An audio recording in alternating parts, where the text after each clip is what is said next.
जय Hind. JAC board class 10 Hindi का ये आप लोग के लिए तीसरा वीडियो है। इससे पहले की 2 वीडियो बन चुका है। आप अगर उस वीडियो को नहीं देखें तो लिंक जो है डिस्क्रिप्शन में दिया हुआ है, आप वहां से वीडियो को देख सकते हैं। इस वीडियो के बाद जो है वो 2 वीडियो और आएगा। टोटल अगर आप लोग को जो है 95+% अगर लेके आना है, अगर आप लोग को 95+% अचीव करना है तो उसके लिए आप लोग को बताए थे कि 5 हैशटैग का वीडियो देखना पड़ेगा हर एक सब्जेक्ट का, और उसके बाद जो है वो 2 वीडियो जो है वो प्रीवियस ईयर क्वेश्चन का और प्रीवियस ईयर मॉडल सेट का। इतना अगर आप लोग देख लेते हैं तो आप लोग को नहीं लगता है कि जो है वो आप लोग को और भी दूसरे वीडियो देखने की जरूरत पड़ेगा। और इतने ही 7 वीडियो से आप लोग को जो है 95+% जरूर आ जाएगा, ये मेरा गारंटी है। ठीक है, तो हम लोग इसमें हिंदी का तीसरा वीडियो देखेंगे और इसके बाद 2 वीडियो और आएगा। उसके बाद जो है आप लोग का प्रीवियस ईयर के जितने भी क्वेश्चन है वो आएगा और एक मॉडल सेट का आएगा। और अभी तक आप अगर चैनल को सब्सक्राइब नहीं किए हैं तो देख क्या रहे हैं, चैनल को सब्सक्राइब कर लीजिए, बेल आइकन को ऑन कर लीजिए और अपने दोस्तों के साथ में पूरा का पूरा शेयर कर दीजिए। ठीक है, अब पीडीएफ वगैरह के लिए और भी जानकारी, किसी विशेष अपडेट के लिए जो है वो चैनल के साथ में आप लोग टेलीग्राम और व्हाट्सएप ग्रुप में भी जो है जुड़ सकते हैं। फिलहाल हम लोग इसमें हिंदी का तीसरा वीडियो #3 वीडियो देखने वाले हैं, और इससे पहले 2 वीडियो आप नहीं देखे तो लिंक जो है डिस्क्रिप्शन में दिया हुआ है। साहित्य का समाज, देखिए समझिए, साहित्य को समाज का दर्पण इसलिए कहा गया है कि उसके माध्यम से हम युग विशेष की समस्याओं का, परिस्थितियों तथा भावनाओं की जानकारी प्राप्त कर सकते हैं। देखिए समझिएगा यहाँ पैसेज में कि साहित्य को जो है वो समाज का दर्पण बोला गया है। और क्यों बोला गया है? क्योंकि इसी के माध्यम से हम लोग क्या करते हैं, युग के विशेष समस्या और परिस्थिति को जो है और भावनाओं को जानकारी प्राप्त करते हैं साहित्य के हिसाब से। और साहित्य जीवन की अभिव्यक्ति भी है, और साहित्य में ही जातीय भावों का प्रतिबिंब देख सकते हैं। और प्रत्येक जाति का साहित्य का एक व्यक्तित्व होता है, और केवल इसके ही नहीं वरना एक जाति के लिए साहित्य में उनके विकास के अनुरूप समय समय पर जो है वो अंतर पड़ते रहता है। ठीक है, इसलिए साहित्य का इतिहास जो है इस तथ्य की पुष्टि करता है कि वीर गाथा काल, भक्ति काल, रीति काल और आधुनिक काल के साहित्य में जो है स्पष्ट रूप से अंतर देखा जा सकता है। और ये पैसे जो है साहित्य के बारे में है। अब आगे प्रश्न हम लोग देखते हैं। तो साहित्य को समाज का क्या कहा जाता है? तो साहित्य को जो है समाज का दर्पण कहा जाता है। अभी जस्ट हम लोग पढ़े ना, तो दर्पण हो जाएगा। जीवन की अभिव्यक्ति क्या है? तो जीवन का अभिव्यक्ति जो है वो साहित्य ही है। ठीक है, चैप्टर ही हम लोग का जो है पैसेज ही है साहित्य के बारे में। नेक्स्ट है कि साहित्य में हम किन भावों को जो है प्रतिबिंब को देख सकते हैं? तो हम लोग जो है वो जातीय प्रतिबिंब को देख सकते हैं साहित्य के हिसाब से। और साहित्य के साहित्य के किस काल में अंतर देखा जा सकता है? तो वीर गाथा काल भी हम लोग पढ़े, अभी भक्ति काल भी पढ़े, आधुनिक काल भी पढ़े, तो इनमें से सभी इसका सही आंसर हो जाएगा। तो ये 4 हुआ। उसके बाद फिर से हम लोग एक पैसेज देखेंगे कि लक्ष्य तक पहुंचे बिना पथ का पथिक विश्राम कैसा, है ना। जब तक आप अगर लक्ष्य तक पहुंचबे नहीं किए हैं तो आप विश्राम कैसे कर लीजिएगा, है ना। आप लोग का अगर आप लोग का टारगेट जो सेट किया गया है 95+%, अब इसको अचीव करवे नहीं करिएगा मतलब आप लोग आराम कैसे करने लगिएगा। इस अचीवमेंट करना है ना आप लोग को, इस टारगेट को अचीव करना है, उसके लिए मेहनत आप लोग को करते रहना पड़ेगा।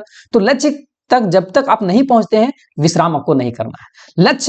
लक्ष्य है अति दूर दुर्गम मार्ग भी हम जानते हैं। ये भी आप लोग को पता है कि 95+% लाना हलवा नहीं है, ना। या पहाड़ में चढ़ के जो है वो उतार लेना ये इतना आसान नहीं है। किंतु पथ पर कटंकों को जो है हम सुमन ही मानते हैं। जब प्रगति का नाम जीवन या अकाल विराम कैसा, लक्ष्य तक धनुष से जो तीर जो है छूट जाता है। ठीक है, धनुष से जो बाण छूटता है, बाण कब मग से ठहरता है, देखते ही देखते वह लक्ष्य की भेद भी करता है। लक्ष्य प्रेरित बाण से है हम ठहरने का कैसा, लक्ष्य तक बस है पथिक जो पथ पर निरंतर अग्रसर हो सदा गतिशील, जिसका लक्ष्य प्रतिक्षण निकटतर, हार बैठो जो डगर में पथिक उसका नाम कैसा, लक्ष्य तक बाल रवि की स्वर्ण किरणें निमिष में भूप पर चल पहुंचती, कालिम का नाश करती ज्योति जगमग जगत धरती, ज्योति के हम पूज फिर हमको अमा से भीति कैसा लक्ष्य, है ना। ये लक्ष्य के बारे में है। तो अब यहां प्रश्न पूछा गया है कि धनुष से छूटा हुआ बाण क्या करता है? तो भेद करता है। जी हाँ, किसका भेद करता है ना। तो लक्ष्य का भेद करता है, तो लक्ष्य का भेद हो जाएगा। नेक्स्ट है कि लक्ष्य के पथिक कटंगों को क्या मानते हैं? लक्ष्य की पथिक कटंगों को जो है वो पुष्प मानते हैं, फूल मानते हैं। बाल रवि की किरणें कैसी होती है? तो बाल रवि की किरण जो है वो स्वर्ण की जैसा होती है। नेक्स्ट है कि कहां तक पहुंचे बिना पथिक को विश्राम नहीं करना चाहिए, तो लक्ष्य तक पहुंचे बिना जो है ना विश्राम नहीं करना चाहिए। अब यहां तक तो पैसेज का था, अब हम लोग देखेंगे व्याकरण से कौन सा सकर्मक क्रिया है। हर हैशटैग वीडियो में आप लोग को बताए हैं कि कर्ता है, ठीक है, इधर कर्म है, ठीक है, कर्ता है और तुरंत कर्म है, ठीक है, कर्ता है और कर्म है, और उसका बीच में अगर कोई वर्ड आ जा रहा है ना, बीच में कोई वर्ड आ जा रहा है ना, कोई भी वर्ड यहां आ जा रहा है तो, या फिर तो कोई वाक्य आ जा रहा है, तो इसको हम लोग सकर्मक क्रिया बोलते हैं। लेकिन कर्ता और उसके तुरंत बाद कर्म है, कर्ता है और तुरंत में क्या है, कर्म है, तो इसको हम लोग क्या बोलेंगे कि ये जो है वो क्या है, ये अकर्मक क्रिया है ना। तो अब यहाँ सकर्मक पूछा है तो हम लोग सकर्मक को देखेंगे।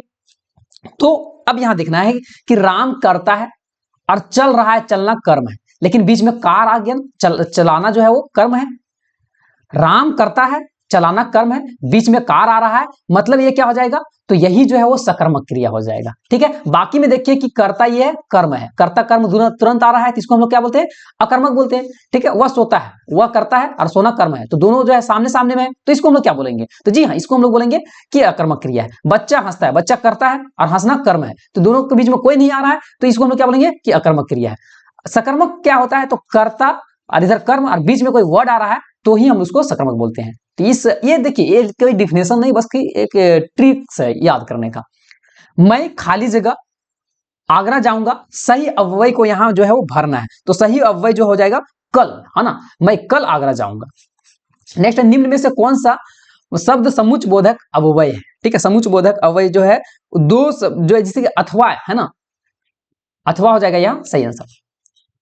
दो शब्दों को जो जोड़ रहा है ना, उसको बोलते हैं समुच्च बोधक। मिश्र वाक्य में एक प्रधान उपवाक्य और शेष कौन सा उपवाक्य होता है। एक तो मिश्र वाक्य में जो है एक प्रधान होता है, मेन होता है, उसके बाद उसका जो है क्या होता है, तो उसका एक आश्रित उपवाक्य होता है, तो ये आश्रित हो जाएगा। नीलकंठ किस प्रकार का समास है, देखिए नीलकंठ, नीलकंठ ये विशेषता को बता रहा है, और कर्मधारय समास में जो है वो पहला पद जो रहता है विशेषता को बतलाता है। सॉरी, देखिए अगर इसके हिसाब से देखा जाए, है ना, यहाँ दो तरह से भी हो सकता है, देखिए कर्मधारय भी हो सकता है और बहुव्रीहि भी हो सकता है। अब यहाँ एक नीलकंठ, अब नीला है जिसका कंठ, तो न तो इसका पहला पद प्रधान हो रहा है न दूसरा पद प्रधान हो रहा है, और दोनों मिलकर तीसरे की ओर संकेत कर रहा है, शंकर की ओर, तो ये प्रधान हो जा रहा है। तो यहाँ बहुव्रीहि भी हो सकता है, कर्मधारय भी हो सकता है, ठीक है। आप लोग एक बार जरूर कमेंट कीजिएगा कि आप लोग के हिसाब से आप लोग क्या लगता है कि क्या होना चाहिए इसमें, है ना, बहुव्रीहि हो जाएगा, आप लोग जरूर कमेंट कीजिएगा। मजदूरों के द्वारा पेड़ काटा जा रहा है, वाच्य में कौन सा भेद है, तो मजदूर के द्वारा जो है पेड़ काटा जा रहा है ना, तो मतलब काम किया जा रहा है, तो कर्म वाच्य हो जाएगा। नेक्स्ट पैसेज है, मैं काली हूं, बचपन से दुबली और मरियल भी थी, गोरा रंग पिताजी की कमजोरी थी, सो बचपन में मुझसे 2 साल बड़ी, खूब गोरी, स्वस्थ और हंसमुख बहिन सुशीला से हर बात पर जो है तुलना और मेरे फिर उसकी प्रशंसा करते थे। और क्या मेरे भीतर ऐसे गहरे हीन भावना की ग्रंथि पैदा नहीं कर दी, नाम सम्मान और प्रतिष्ठा पाने के बावजूद भी आज तक मैं उससे उबर नहीं पाई है। अब ये जो है प्रस्तुत जो है किस पाठ से लिया गया है, तो जी प्रस्तुत जो है वो एक कहानी यह भी पाठ से लिया गया है, ठीक है, एक कहानी यह भी। नेक्स्ट है, प्रस्तुत गद्यांश के लेखक का नाम क्या है, ये जो लिया गया है यह कहानी, यह एक कहानी यह भी, ये इसका जो लेखक है वो कौन है, तो मन्नू भंडारी, है ना, मन्नू भंडारी है इसके लेखक। नेक्स्ट है कि पिताजी की क्या कमजोरी थी, तो पिताजी का कमजोरी जो था वो गोरा रंग, अभी पैसे में हम लोग पढ़े ना। बड़ी बहन से तुलना किए जाने पर लेखिका के मन में कैसा भाव उत्पन्न हो जाता था, तो इसमें जो है वो हीन भाव उत्पन्न हो जाता था, ठीक है, तो इसका सही आंसर हो जाएगा 18 का हीन भाव। नेक्स्ट है कि हमारे हरि हारिल की लकड़ी, मन क्रम बचन नंद नंदन, उर यह दृढ़ करी पकड़ी, जागत सोवत सपन दिवस निसी कान कान जकरी, सुनत जोग लागत है ऐसो ज्यो करुई ककरी, सु तो बधाई बयाधी हमको ले आए, देखी सुनी न करी, यह तो सुर तिन्ही ले सौंपो जिनके मन चक्री। देखिए ये जो है आप लोग का जो है उद्धव तुम हो अति बड़भागी अपरस रहस तना सने तगाता, इस चैप्टर से है। अभी हम लोग देखेंगे कि गोपियां की दशा किस पंछी की तरह हो गई है, तो हारिल के पंछी की तरह हो गया है, ठीक है। नेक्स्ट है कि गोपियां को उद्धव द्वारा दिया गया योग का ज्ञान किसके समान लगता है, तो कड़वी ककड़ी के समान लगता है, बी नंबर हो जाएगा।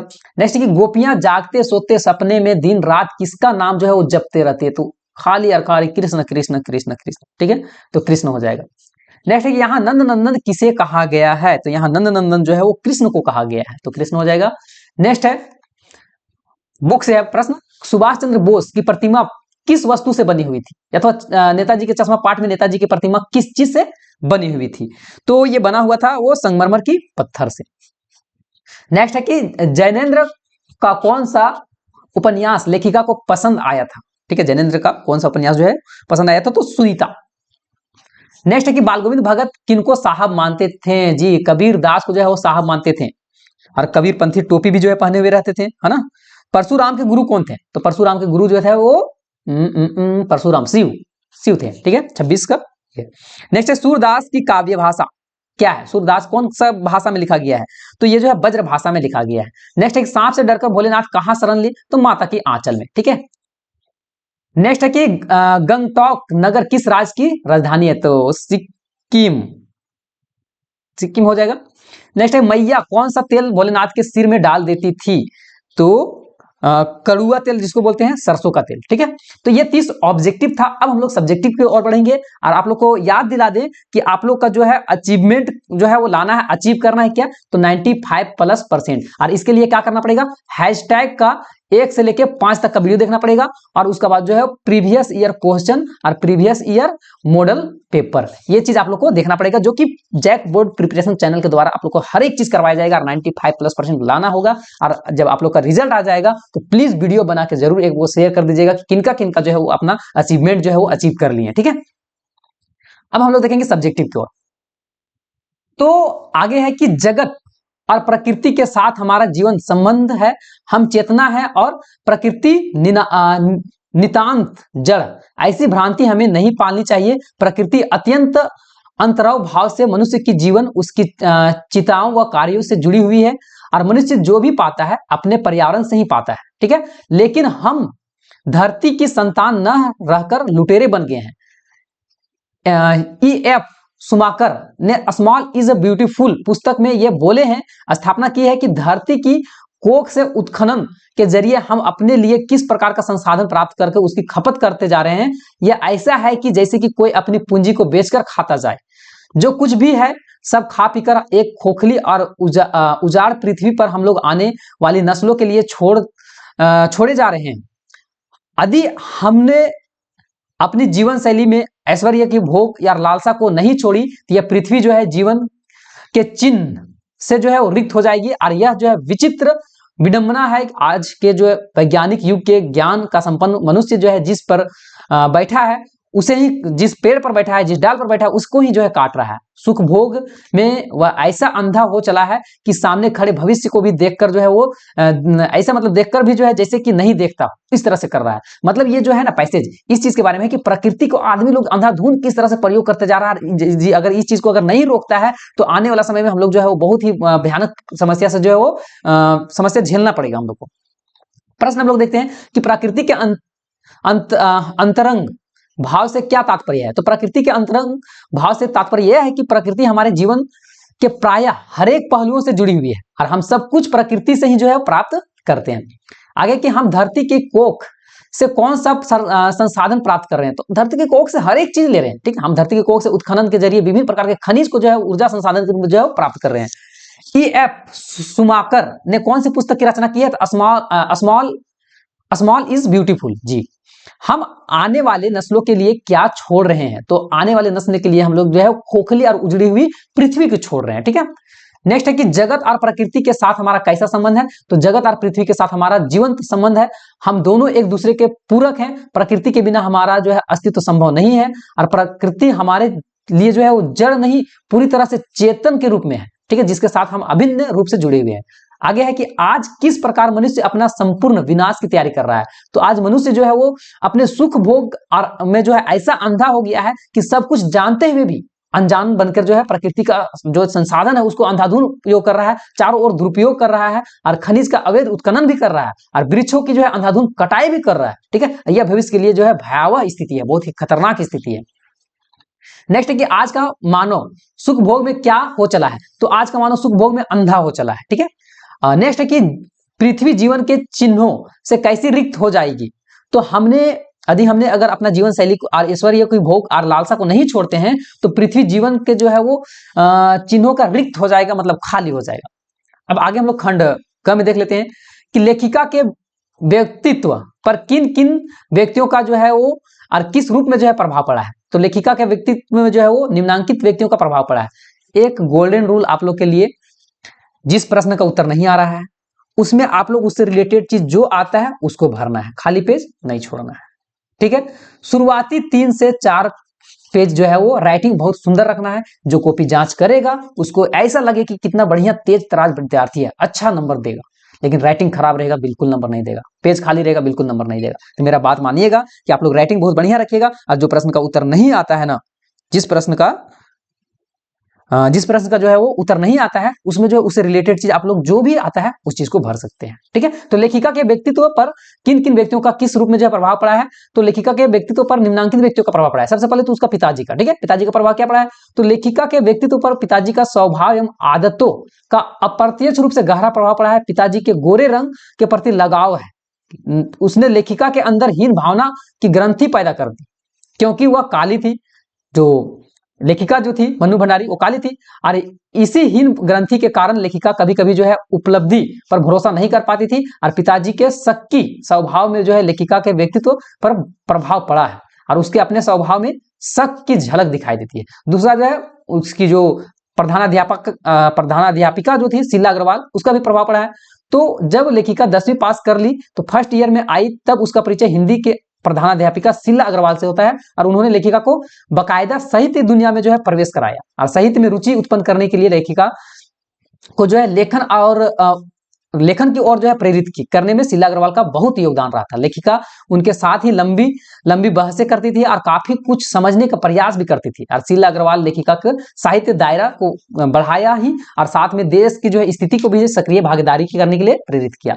नेक्स्ट है कि काशी में हो रहे कौन सा परिवर्तन बिस्मिल्लाह खान को व्यवस्थित करते हैं, तो काशी में जो है वो समय के साथ अनेक परिवर्तन आ गए हैं, इसमें कुछ परिवर्तन जो है बिस्मिल्लाह खान के व्यवस्थित करते हैं, और इसका जो है प्रमुख जो है परिवर्तन नीचे लिखा हुआ है, पॉइंट बना के आप लोग लिखिएगा तो और भी अच्छा रहेगा, पॉइंट बना के लिखने से और भी नंबर मिलने के चांसेस ज्यादा रहता है, ठीक है। नेक्स्ट है कि यहाँ पक्का महाल काशी विश्वविद्यालय से लगा इलाका था, से मलाई के बर्फ बेचने वाले का वहां से चले जाना, उसके बाद अब न तो वह देसी घी मिलता है और न ही उसके बनी कचौड़ी जलेबी, या फिर तो दोनों चीज उन्हें बहुत अच्छी लगती थी। संगति के लिए गायन के मन में जो है आदर भाव का ना रहना, रियाज को न पूछना, कजली चैती या फिर तो अदब का जमाना चला जाना, तो ये सब बिस्मिल्लाह खान के जो है अनेक परिवर्तन आए थे। वास्तविक अर्थों में संस्कृत व्यक्तियों का जो है वो वास्तविक अर्थों में संस्कृति व्यक्ति किसे कहा जाता है, तो वास्तविक अर्थ में संस्कृत व्यक्ति उसे ही बोला जा सकता है जो नई चीजों का खोज करता है ना। संस्कृत व्यक्ति किसको बोला जाएगा इसमें हिंदी इस आप लोग का अध्याय के हिसाब से, तो जो नया नया चीज का खोज करता है, जैसे कि आग का हो गया था खोज, है ना, ये सब का खोज हुआ था, तो उसको, तो किसी चीज का आकर्षितता ही संस्कृति व्यक्ति होता है, ठीक है। कोई चीज को वो खोज किया है तो उसी को हम लोग बोलेंगे संस्कृति व्यक्ति। जिस व्यक्ति की बुद्धि ने अथवा उसके विवेक ने किसी नए तर्क जो है तथ्य चीज को दर्शाया है, नई तथ्य चीज को खोजा है, तो वह व्यक्ति वास्तविक में जो है संस्कृत व्यक्ति कहलाएगा। जिससे कोई वस्तु जो है पूर्वज से अनायास ही प्राप्त हो जाती है, वह व्यक्ति जो है संस्कृति नहीं कहलाता है। देखिए, जो पूर्वज लोग दे दिया है, कोई व्यक्ति है उसको पूर्वज के द्वारा दिया गया, तो वो संस्कृत व्यक्ति नहीं कहलाएगा। ऐसा व्यक्ति जो कि नया चीज का खोज किया है उसको बोल सकते हैं। नेक्स्ट है कि भगत के व्यक्तित्व और उनके वेशभूषा का अपने शब्दों में जो है चित्र प्रस्तुत करना है, भगत जी के बारे में यहाँ लिखना है। तो भगत जी का व्यक्तित्व एक साधु का अनुरूप था, और वे एक गोरे और चिट्ठे और मंझोले कद के व्यक्ति थे।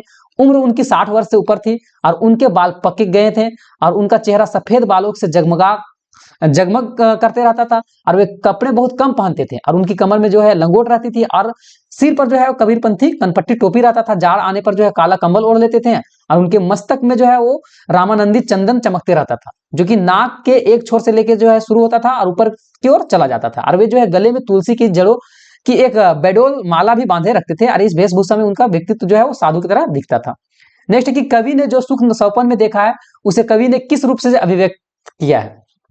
तो कवि ने अपने जीवन के सुख स्वप्न में देखा है, कवि ने कल्पना की है थी कि वह प्रिय के साथ बैठकर हंसने के कुछ क्षण पा सकेगा और उसकी प्रिय करुण कपोलों पर लालिमा दौड़ जाएगी और वह भी जो है मधुर चांदनी रातों में आनंद उठा सकेगा, प्रिय उसके अलिंग में आएगा और वह सुखानुभूति कर सकेगा, मतलब उसकी जो प्रेमिका जो है उसके बाहों में आएगी, उसके बाद जो है ये सुखी महसूस कर पाए।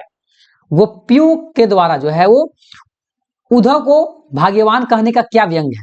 गोपियां जो है उद्धव को भाग्यवान क्यों बोली है, तो गोपियां उद्धव को अति बड़भागी अर्थात भाग्यवान कहती है और यह बात वे सामान्य ढंग से न कहकर बल्कि जो है व्यंग में कहती है। और इस कथन में जो है यह व्यंग निहित है कि उद्धव श्री कृष्ण के निकट रहकर भी जो है उनके प्रेम से अलिप्त हैं, वे कृष्ण के प्रेम बंधन में जो है नहीं पड़े हैं, वे जो है वो यदि वे इसमें पड़े होते तो उनकी दशा गोपियां के समान हो जाती। वे कृष्ण प्रेम के प्रति जो है वो निर्लिप्त बने रहने में जो है सफल रहे हैं, अतः भाग्यशाली हैं वे उद्धव के ससुति के बहाने जो है निद्रा करते हैं। ठीक है, नेक्स्ट है कि कवि के जो कविता में जो है वो बादल किन किन अर्थों में और जो है संकेत करता है। देखिए कविता में जो है बादल किन किन अर्थ को और जो है संकेत कर रहा है। तो सबसे पहला तो हम लोग आंसर ऐसे लिखेंगे कि कविता में बादल निम्नांकित अर्थों की ओर संकेत करता है। पहला, बादल पीड़ित प्यासे जनों की जो है प्यास बुझाने वाला है। बादल क्रांति का अर्थ है और क्रांति के अर्थ की ओर संकेत करता है और यह क्रांति लोगों की इच्छाओं के पूर्ति के माध्यम भी बनेगा। और बादल जो है ललित कल्पना की ओर से भी संकेत करता है और बादल जन जन की आकांक्षाओं को जो है पूरा करता है और बादल नव जीवन के अर्थ की ओर जो है संकेत करता है और बादल जो है नूतन कविता के अर्थों की ओर भी जो है संकेत करता है। नेक्स्ट है कि झिलमिलाते सितारे की रोशनी में नहाया गंतोक लेखिका को किस तरह से समाहित कर रहा था। यहां जो है झिलमिलाते सितारों की रोशनी में नहाया गंतोक लेखिका को रहस्यमयी और जादू भरा जो है प्रतीत हो रहा है और सितारे के गुच्छे रोशनियों में जो है वो रोशनियों की कुछ एक झालर सी बना रहे थे और इस वातावरण का जो है जादू लेखिका के छाता पर जो है वो चल रहा जा रहा था और उसके आसपास सिर्फ शून्य था। अब आगे जो है 5 नंबर का 4 का आंसर लिखना रहेगा। हाँ, मनुष्य के जीवन में आस पड़ोस का बहुत ही महत्व होता है, परंतु महानगरों में रहने वाले लोग प्रायः पड़ोस कल्चर से वंचित रह जाते हैं। इस बारे में अपना विचार लिखना है। तो देखिए सबसे पहले समझिए कि यह बात सही है कि मनुष्य के जीवन में आस पड़ोस का बहुत ही महत्व होता है। देखिए आप लोग गांव में जो लोग रहते होंगे तो गांव और शहर में बहुत अंतर रहता है। गांव में जो है पड़ोस के लोग रहते हैं तो आपस में जो है मिलजुल के जैसे एक फैमिली की तरह रहते हैं, लेकिन शहर में ऐसा नहीं होता है। बड़े शहरों में रहने वाले लोग प्रायः पड़ोस कल्चर से वंचित रह जाते हैं। वे अकेलापन से पीड़ा झेलते रहते हैं, उनके दुख दर्द के साथ देने वाला कोई भी नहीं होता है। वो अपने में जो है सिमटे रहते हैं, टीवी खोल लेंगे, टीवी देखते रहेंगे, व्हाट्सएप फेसबुक बस खाली करते रहेंगे। लेकिन गांव में जो है एक जगह महिलाएं बैठ के जो है वो बात विचार करती है ना, बहुत सारा चीज जो है फैमिली की तरह एकदम। हमारा अनुभव इसी प्रकार है कि हमारे पड़ोसी में रात्रि के समय एक व्यक्ति का मृत्यु हो गई, रात भर उनके पास दुख बांटने के लिए कोई नहीं आया। प्रातः होने पर दिखावा करने के लिए जो है कुछ लोग सहानुभूति प्रकट करने के लिए जो है अपने अपने काम पर चले गए और कहीं जो है 10-11 बजे जो है तक जो है वो रिश्तेदार आ पाए। मतलब अपना गांव के बारे में लिखना है। ठीक है, कि आपके हिसाब से कैसे है कि मतलब गांव जो है और शहर में जो है लोगों के बीच में क्या अंतर है, सोचिए। नेक्स्ट कि परशुराम के क्रोध करने पर भी राम और लक्ष्मण जी को जो प्रतिक्रियाएं हुई है उनके आधार पर दोनों का स्वभाव का विशेषता क्या लिखना है। तो यहां देखिए पहले परशुराम की क्रोध करने पर राम के विनयशील और मृदु स्वभाव का परिचय मिलता है। वे परशुराम का क्रोध शांत करने के लिए स्वयं उनका दास बताते हैं और वे लक्ष्मण को भी शांत रहने के लिए संकेत करते हैं। ठीक है, और लक्ष्मण जो है व्यंग्यपूर्ण भाषा का प्रयोग भी करते हैं और वे किसी भी हालत में वो दबना नहीं चाहते हैं। ठीक है, दबना नहीं जानते हैं और वे परशुराम को खरी खोटी सुनाते रहते हैं। तर्क लक्ष्मण का जो है तर्कशील यह है कि उनके तर्क अकाट्य है। लक्ष्मण के ऊपर से तो मुस्कुराते रहते हैं पर उनके मन में क्रोध का भी जो है भाव है और वे व्यंग करने में प्रवीण है और वे वाक्य पटु भी हैं। आगे जो है आगे भाव स्पष्ट करना, फसल क्या है और तो कुछ नहीं है, वह नदियों के पानी का जादू है और हाथों के स्पर्श का महिमा है। ठीक है, तो कवि प्रश्न करता है कि खेतों में उगी हुई फसलें आखिर क्या है। वह स्वयं का उत्तर देता है कि ये फसल का कुछ फसलें जो है और कुछ नहीं बल्कि ये पानी के जो है वो अमृत भरे प्रभाव से सींचकर पुष्टि हुई है और इसमें जो है नदियों का जादू है, ये किसान के हाथ का स्पर्श का जो है वो श्रम पाकर जो है वो इतना फली फूली है कि आशय यह है कि इन फसलों में जो है किसान का मेहनत छिपी हुई है। नेक्स्ट है कि लेखक ने अपने आप को हिरोशिमा के विस्फोट की भोक्ता कब और किस तरह से जो है महसूस किया। तो जब लेखक जाते हैं अपने यात्रा में जापान, अब वहां देखते हैं कि एक पत्थर रहता है और पत्थर में जो है वो एक मनुष्य का जो है वो वहां एक छवि जो है वो चित्र जो है चिपका हुआ रहता है ना, एक परछाई चिपका हुआ रहता है पत्थर में, कि मतलब जैसे कि कोई आदमी जो है वो अचानक से जो है वो ब्लास्ट होता है और इतना गर्मी की वजह से कोई सब झुलस के उसका जो है परछाई बन जाता है। इतना भयानक भयावह चीज देखे थे कि जो है वो अणुबम बरसाए गए थे, और किस तरह से जो है वहां के लोगों को उस समय महसूस हुआ होगा, उस चीज के बारे में जो है महसूस करते हैं। नेक्स्ट है कि निम्नांकित में से किसी एक संकेत पर बिंदु पर जो है वो निबंध लिखना है, बिरसा मुंडा पर लिखना है ना, भगवान बिरसा मुंडा पर। तो क्या क्या लिखना है आप लोग यहाँ प्रश्न में लिखा हुआ रहेगा। भूमिका लिखना है सबसे पहले। तो भूमिका में क्या लिखना है, झारखंड राज्य के रांची जिले के एक आदिवासी समुदाय में रहते थे ये, और इस समुदाय का नाम मुंडा समुदाय था। उसी तरह से दूसरा जो है कि बाल अवस्था एवं शिक्षा, तो बाल अवस्था और शिक्षा इस तरह से हेडिंग देना है, और उनकी बाल अवस्था और शिक्षा के बारे में आपको लिखना है कि प्रारंभिक जो है इनकी प्रारंभिक शिक्षा चाईबासा के मध्य विद्यालय से हुआ था, और ये उच्च शिक्षा नहीं प्राप्त कर पाए थे। तो बचपन से ही जो है बिरसा क्रांतिकारी विचार के जो है बालक थे। उसके बाद और भी क्या लिखने बोला है, तो कार्य क्षेत्र, किस किस कार्य क्षेत्र में जो है काम किए। तो कार्य लिखना है यहाँ कि बड़े होने पर जो है खेती बाड़ी के कार्य करते थे, पशु चराते थे, और उनके जो है वो समय पर भी जो है वो साथियों से अच्छी सीख भी देते थे, और वे झूठ बोलना या चोरी करना ये सब जो है वो पाप समझते थे। नेक्स्ट आर क्या बोला है कि अंग्रेजों से संघर्ष, अंग्रेज से किस तरह से संघर्ष किए वो चीज हेडिंग देना है। उसके बाद जो है उपसंहार, इस तरह से हेडिंग दे के आप लोग को लिखना पड़ेगा, और जितना ज्यादा हो सके एक आध पेज आप लोग इस जो निबंध को लिखिएगा। पर्यावरण प्रदूषण के बारे में लिखना है, या फिर तो इसमें क्या क्या लिखना है, तो भूमिका, तो भूमिका सबसे पहले यहाँ लिख के ऐसे कर देना है। विज्ञान के इस युग में मानव को जहां कुछ वरदान मिले हैं वहां कुछ अभिशाप भी मिला है। प्रदूषण भी एक ऐसा ही अभिशाप है, विज्ञान के कोख से जन्मा और जिन्हें सहने की अधिकांश जनता जो है मजबूर है। उसी प्रकार उसके बाद क्या लिखना है, तो प्रदूषण का अर्थ क्या होता है, दूसरा में इस तरह से हेडिंग देके उसके बाद इसको लिखना है। तीसरा में जो है प्रदूषण के प्रकार, प्रदूषण जो है अर्थ, प्रदूषण का मतलब क्या होता है कि प्रकृति में जो बेकार की चीज मिल जाता है उसी को हम लोग प्रदूषण बोलते हैं। अब प्रदूषण के कौन कौन से प्रकार हैं, तो वायु प्रदूषण है, जल प्रदूषण है। अच्छा, वायु प्रदूषण किसको बोलेंगे, तो वायु प्रदूषण जो है हवा में बेकार की चीज मिल जाता है, हानिकारक चीज मिल जाता है, तो उसको वायु प्रदूषण होता है। तो ये कैसे में होता है, तो मोटर गाड़ी से, धुआं से, ये सबसे। जल प्रदूषण, तो जल में जो है बेकार की चीज मिल जा रहा है तो जल प्रदूषण होता है। उसी तरह ध्वनि प्रदूषण। अब इसका दुष्परिणाम क्या है, प्रदूषण के क्या रोकने के उपाय है, ये सारा चीज लिखना है। आगे जो है स्वास्थ्य का महत्व, स्वास्थ्य का क्या महत्व है, तो इसके बारे में भी लिखना है। सबसे पहले तो हेडिंग देना है कि स्वास्थ्य शरीर, है ना, स्वस्थ शरीर, उसके बाद एक वरदान, फिर अच्छे स्वास्थ्य का अर्थ, फिर स्वास्थ्य का वरदान क्यों, फिर स्वस्थ शरीर में स्वस्थता का आत्मा निवास संभव। इस तरह से हेडिंग दे के आप लोगों को लिखना पड़ेगा। अब आगे जो है वो अपने मित्र के पास एक पत्र लिखना है जिसमें कि झारखंड का ऐतिहासिक स्थल के बारे में वर्णन करना है। आप लोग झारखंड के एक बढ़िया सा फेमस जगह के बारे में पत्र लिखना है। तो रांची लिख रहे हैं, दिनांक लिख दीजिएगा 18 फरवरी के आप लोग का एग्जाम है, तो 18 फरवरी 2025। प्रिय रवि, सप्रेम नमस्ते, अभी अभी तुम्हारा पत्र मिला है, यह जानकर प्रशंसा हुई है कि तुम लोग जो है वो स्वस्थ और प्रसन्न होंगे। हम लोग भी यहाँ सकुशल हैं। तुमने झारखंड के किसी ऐतिहासिक स्थल के बारे में जानने की जिज्ञासा प्रकट की है। इसी संदर्भ में जो है वो तुम्हें एक बताने जा रहा हूँ कि रांची में एक शहर के मात्र जो है 10 किलोमीटर दूर पर जो है वो सुंदर वातावरण का एक छोटा सा स्वामी जगन्नाथ मंदिर जो है उसमें जो है आप लोग को घूमने के उसके बारे में बताना है ना, कहीं एक फेमस जगह। अब आपका जगह में जहां भी फेमस जगह होगा उस चीज के बारे में बता देना है, पूरा लिख देना है। उसके बाद जो है लास्ट में आप लोग को तुम्हारा अभिन्न मित्र राकेश करके या फिर तो जो नाम है वो करके अंत कर दीजिएगा। या फिर तो प्रधानाध्यापक के पास जो है वो आर्थिक सहायता के लिए प्रार्थना पत्र लिखना है।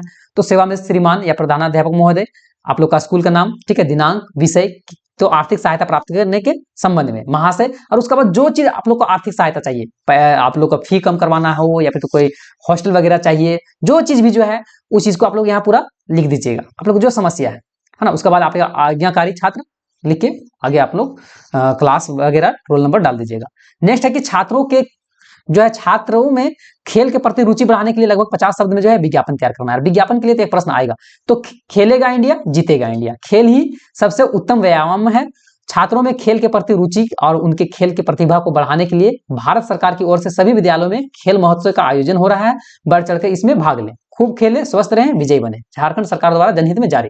तो इस तरह से आप लोग जो है एक विज्ञापन बना सकते हैं। या फिर तो स्वास्थ्य पेय सामग्री, मतलब अच्छा पीने वाला सामग्री की कंपनी की ओर जो है लगभग 50% का विज्ञापन छापना है। तो शीतल पेय ताजा फलों से ताजा फलों के रस से बना है और प्रकृति का सुगंध और गुणों से भरपूर है। और स्वास्थ्य वर्धक, शीतलता दायक, सुगंधित और स्वादिष्ट और मोहक, अवश्य पिए, शीतल पे आज ही पीकर देखें। 180 आप लोग जो है एड्रेस लिख दीजिएगा। तो इस प्रकार से आप लोग का #3 वीडियो कंप्लीट होता है। उसके बाद 2 हैशटैग का वीडियो आएगा और उसके बाद जो प्रीवियस ईयर क्वेश्चन और प्रीवियस ईयर मॉडल सेट, इसको देखना नहीं भूलिएगा, क्योंकि ये आप लोग को लास्ट में करवाएंगे प्रीवियस ईयर क्वेश्चन और प्रीवियस ईयर मॉडल। क्यों? क्योंकि ये आप लोग लास्ट दिन देख के जाइएगा और पक्का वही आने वाला है। ठीक है, तो हम लोग नेक्स्ट वीडियो मिलेंगे, तब तक के लिए फिर जय हिंद, जय भारत, जय झारखंड, जोहार झारखंड।